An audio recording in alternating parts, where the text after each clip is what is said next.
15 years. I've done my waiting, 15 years of it. But I tell you what, it was worth it. Now I've only seen this episode, since Hulu decided to just dump all episodes at once instead of letting a week pass to help build up that good anticipation of wondering what happens next. Or for instance, for us who discuss shows or cartoons, to be able to make a video. But seriously, I'm not the biggest fan of the binge method of just releasing them all at once, or for shows that have 10 episodes for a season. Bruh, I hope that means there's gonna be more seasons. I want me double the seasons of the original series had. That's right, fellow Hooties, 20 seasons! Can you imagine? Anyways, I decided to discuss this episode in my office. However, if you want me to have more of a festive background for future videos, let me know. I'll try and discuss future episodes out in the alleyway where the boys usually meet. But if you don't care about where I do my reviews and just want this humble little hootie to talk about your favorite cartoons, then I'll do them in my awesome space office at the Owlery.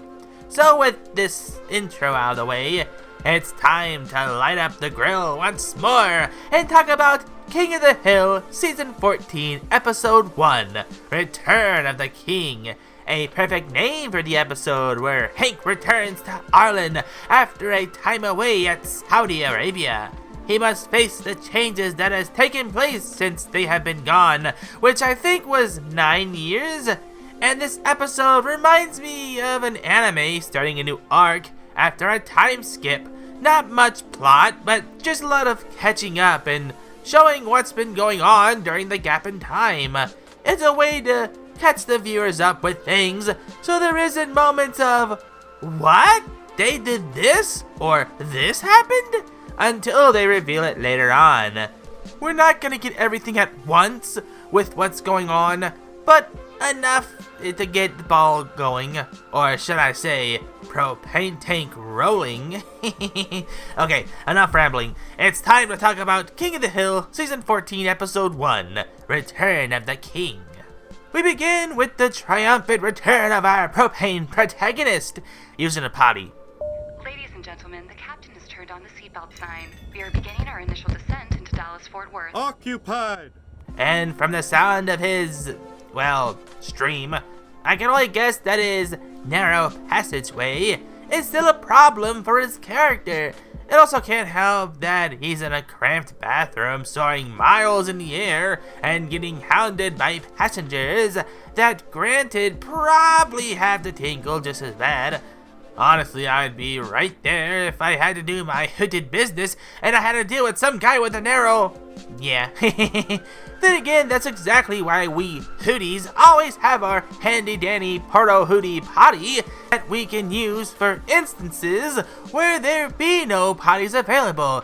But that's only because us hoots are so small. Peggy doesn't make the situation any better by informing everyone on a plane of his secret medical information. His embarrassing information that don't feel comfortable having here. I mean, if you really want to hear about Hank's narrow shortcomings, then I highly recommend watching Season 14, as well as the older seasons after this video, that is. They land the plane, and Hank is just happy to be back at the heart of Texas. Texas. Weirdo. Yeah, how about you shut up and walk around? No one cares about what garbage you're up to. Just keep walking. Anyways, Hank and Peggy are surprised at how things have changed since they left. Are we still in Amsterdam? What's happening here? I am calling Bobby. Hello, Bobby. It is your mother. We have landed. We won't be able to visit you in Dallas. It was a 22-hour flight, and your father never fully emptied his bladder. What? Peggy, why do you feel the need to tell everyone about Hank's potty predicaments? Like he's, well, as Hank said, He's our son, not a doctor. Hank is 100% right to tell you to knock it off, but that's just Peggy Hill. And you know what? I think she could have at least have toned it down with age, but what you gonna do? Something I and a lot of people was wrong about was a guy that moved into Hank's house while he was gone wasn't Muhammad. Muhammad? For Hank Hill? I was also on the boat about it being a character that moved into the Hills house as a work exchange program or something. We'll meet the guy that temporarily moved into Hank and Peggy's place later on. I just thought it was an interesting surprise. Peggy seemed to have picked up a new language, and like her Espanol. Abshalab to you, Muhammad. Abshalal how? I'm sorry, sir. I think your wife is having an attack. She's speaking Arabic to you. And what do you speak, Muhammad? Do you speak Pashtun, Farsi? I know a few words in those as well. No, I speak Arabic, but perhaps another dialect. Everyone there understood my perfect Arabic perfectly. Oh, you mean like how everyone understood your Espanol perfectly, huh? For those who, for some wild reason, don't know, Peggy is awful at speaking Spanish, and I'm gonna make the guess that she's not the most fluent in Arabic either. But it's Peggy. What you gonna do? After a taco to go and Hank using the bathroom, which, let's be honest, he probably spent more time in that bathroom, you know, narrow issues. But speaking of bathrooms, Hank has to deal with gender-neutral bathrooms. Don't worry, they're both all gender. Uh-huh. Are we all gender? Things have changed since we've been gone, but I believe I am female presenting. Well, I don't want to be presenting my maleness to any kind of woman that walks in on me. That's how you get canceled, Peggy. Poor Hank. You're just now being introduced to the horrors that is woke culture. Soon you'll have to deal with things like pronouns or white male privilege or... First of all, why does this look like a King of the Hill version of Saberspark? Which, if that's the case, that's awesome. Heck, I'd love to make an appearance on a future season or episode. Maybe as just a random owl that looks like me, just chilling in the background. Or maybe have a coffee brand, Hoot perhaps. Either way, it'll be awesome to see some of my favorite channels that talks about King of the Hill make an appearance on the show. But if it's not Saberspark, the guy looks like his favorite drink is Soylent. Suing people for something as stupid as microaggressions? What kind of snowflake tender skin crap is this? Everyone these days has the skin thickness of Tenjugo paper. But that hooter ran out of the way. I think it's time we went from Hank and Peggy to the other hill. Irashamase, Dilkome.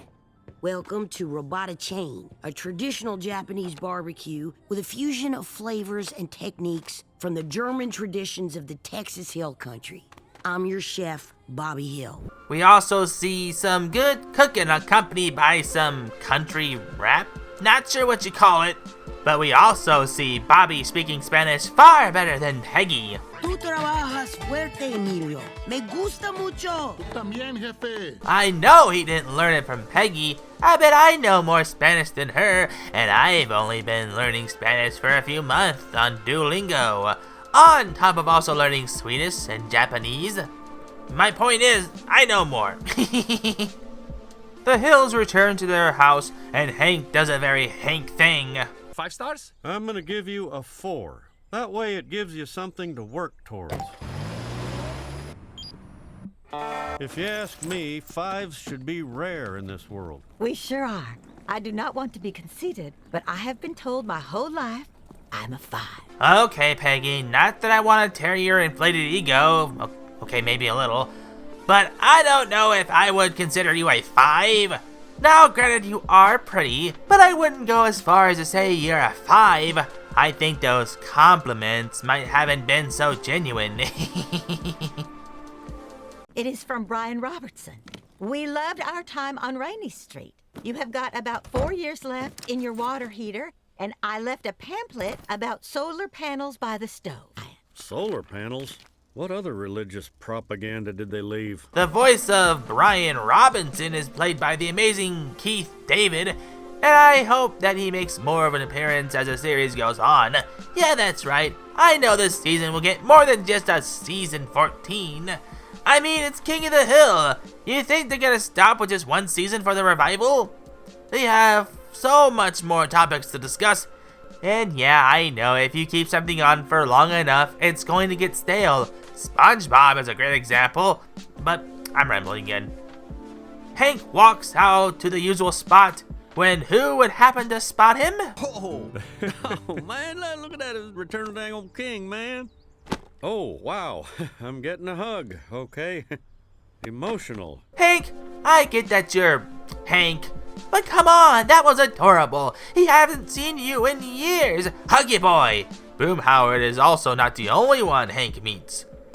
We see a kid with Boomhauer, which really shows how much Boomhauer has matured since the last season, considering he's in a relationship with a single mom, and he's, well...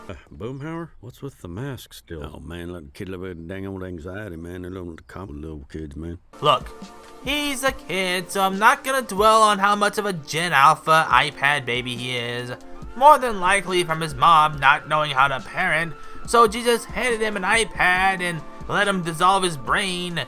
Look, this is from the perspective of a 90s Hoot, but when we were bored, we went outside. We didn't have the internet to act as our entertainment. Then again, we had dial-up.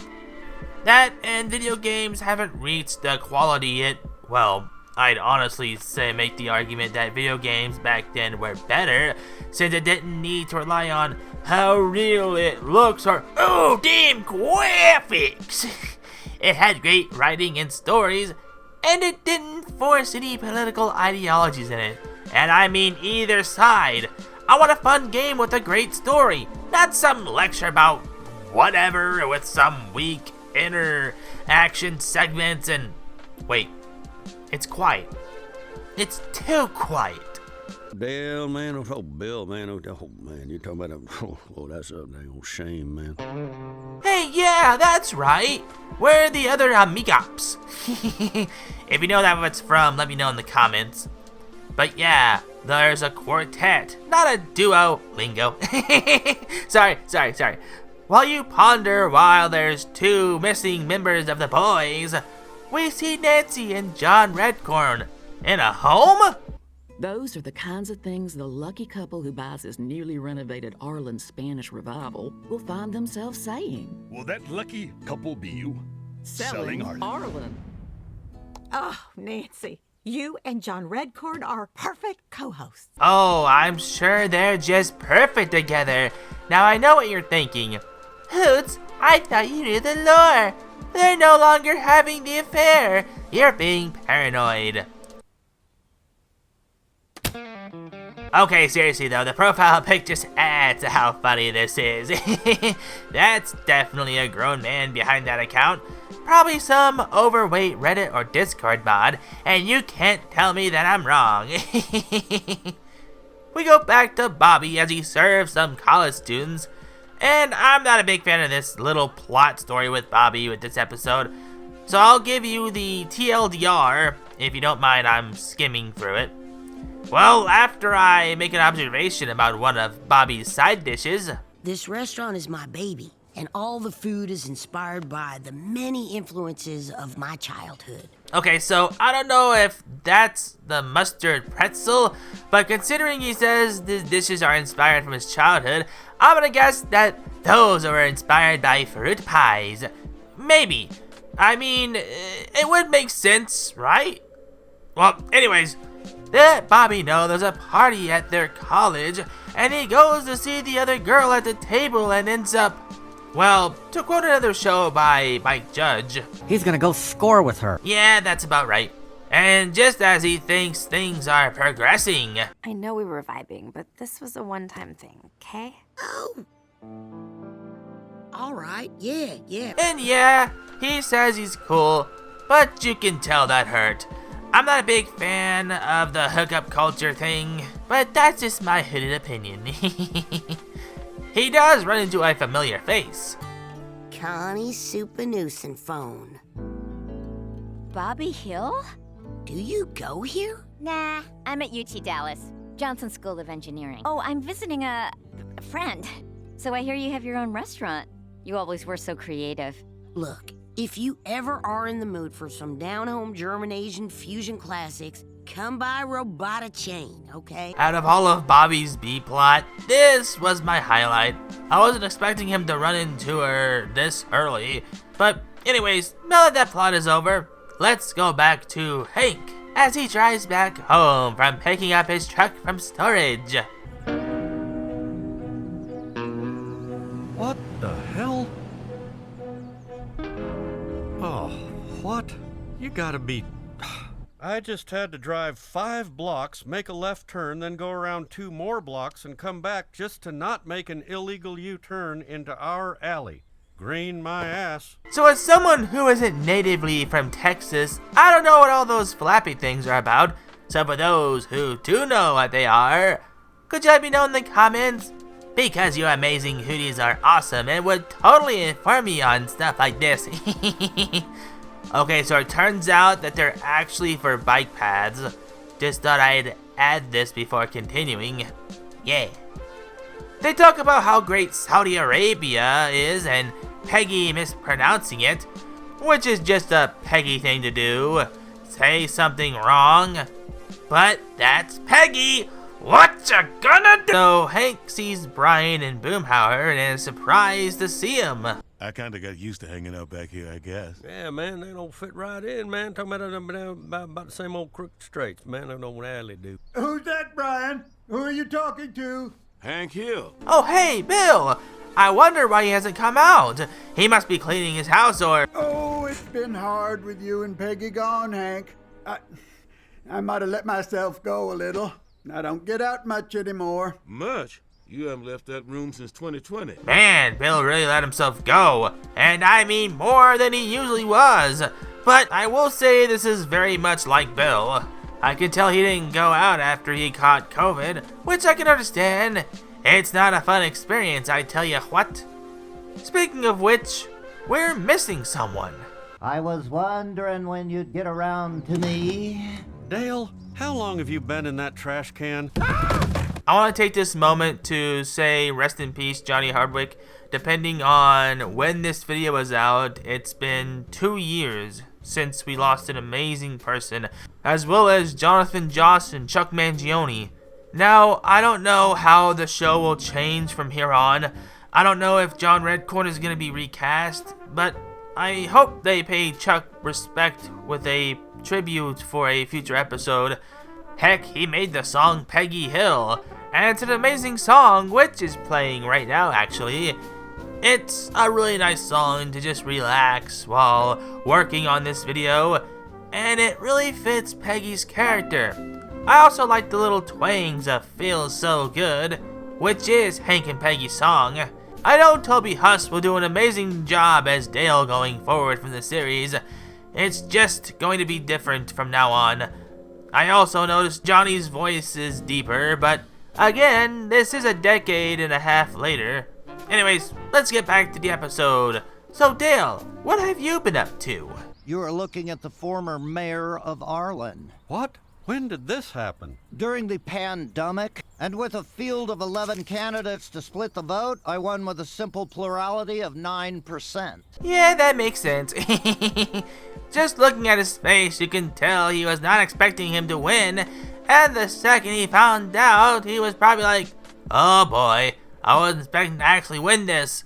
Then quickly thought of a way to get out of the crazy situation he got himself in. I'll be surprised if he didn't deploy some tactical pocket sand and utilize some of his patented squirrel tactics and his arsenal of martial arts to escape the clutches of Arlen politics. Which is a shame. He probably would have done some good for Arlen during the pandemic. Another very Dale thing to say.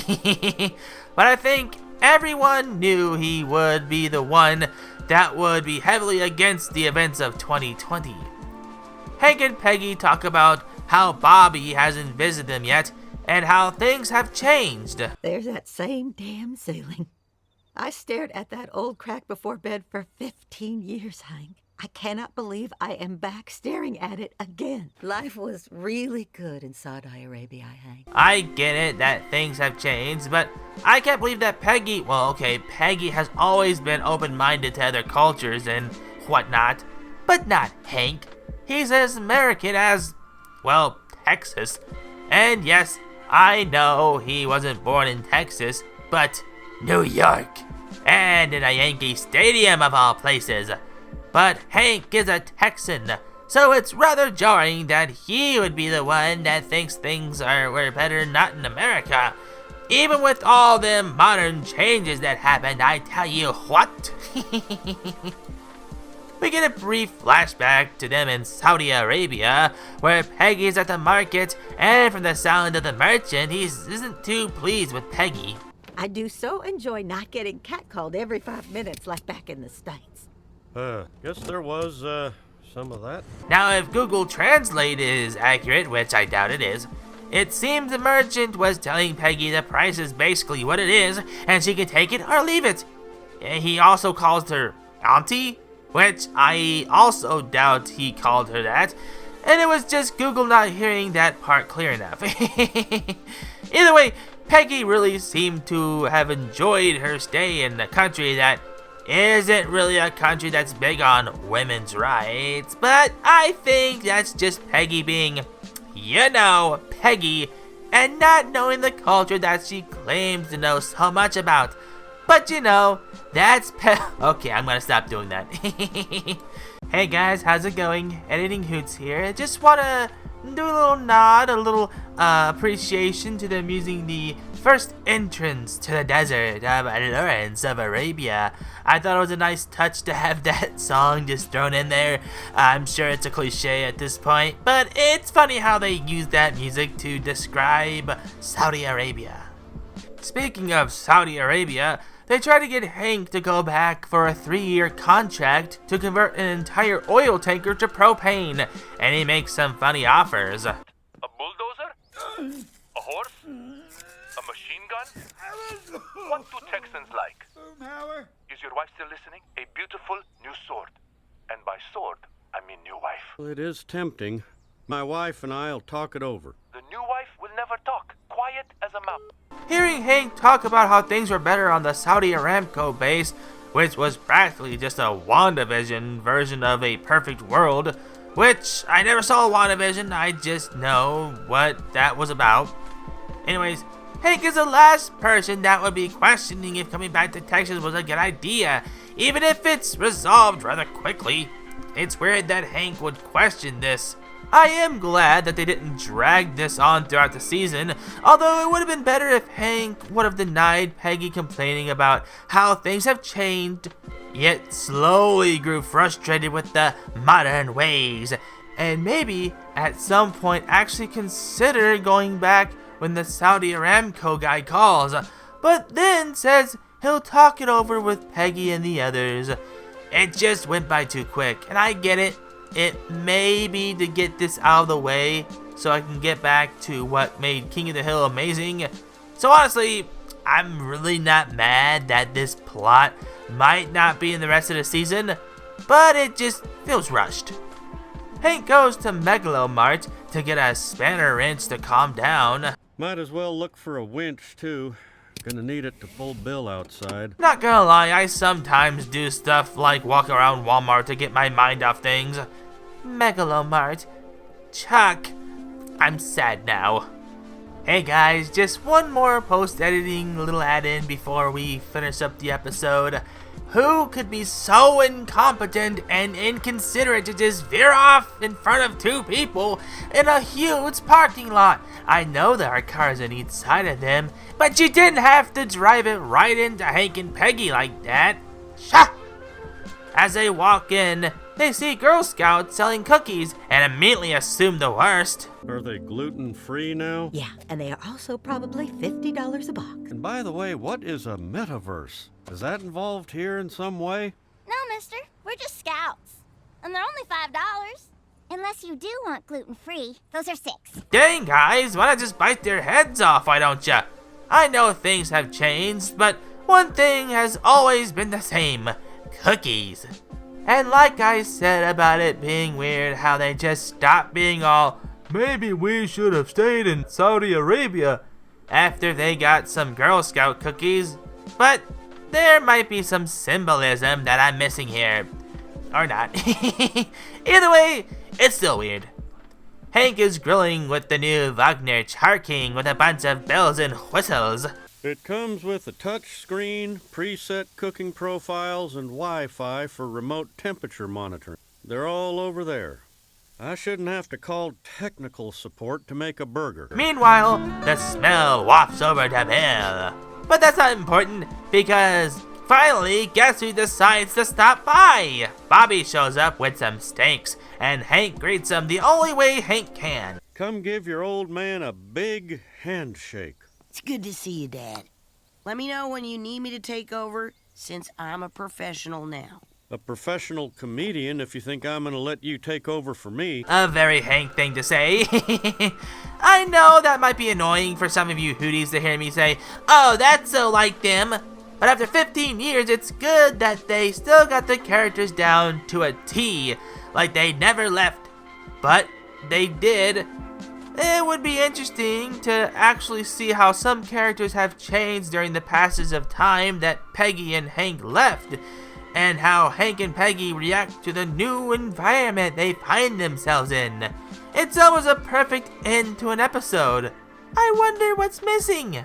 Hank, fellas, what's that smell? Oh, I haven't smelled that delicious whiff of propaned meat since you left, Hank. Promise me you won't leave again. Not unless we can take Texas with us. Y'all realize he's butt naked under that shirt, right? Yep. Now, as for first episodes of a new season go, it's okay. I mean, it's been 15 years, and again, it's like a new saga or arc in an anime after a time skip with some catch-up on the world explaining what's been going on or how it is now. But that's just my thoughts of how the first episode of Season 4 is. I can't wait to keep watching the rest of the season, and no, I won't be binging the season in one sitting. It doesn't feel right, but that's just my opinion.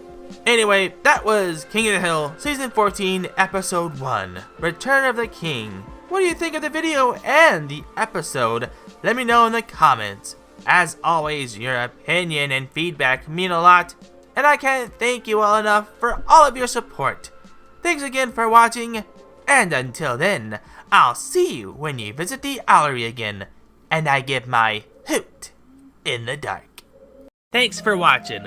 Don't forget to like the video, share with your fam, subscribe today and join the Parliament of Hoots, and also comment what you thought of the review. What are your opinions on said episode? Let me know in the comment section below. Your guys' opinion means so much to me, new viewers, and fellow Hooties. Check out the videos below, it'll take you to more of my content, and follow my other social medias, including Instagram, Twitch, and also Twitter, or X.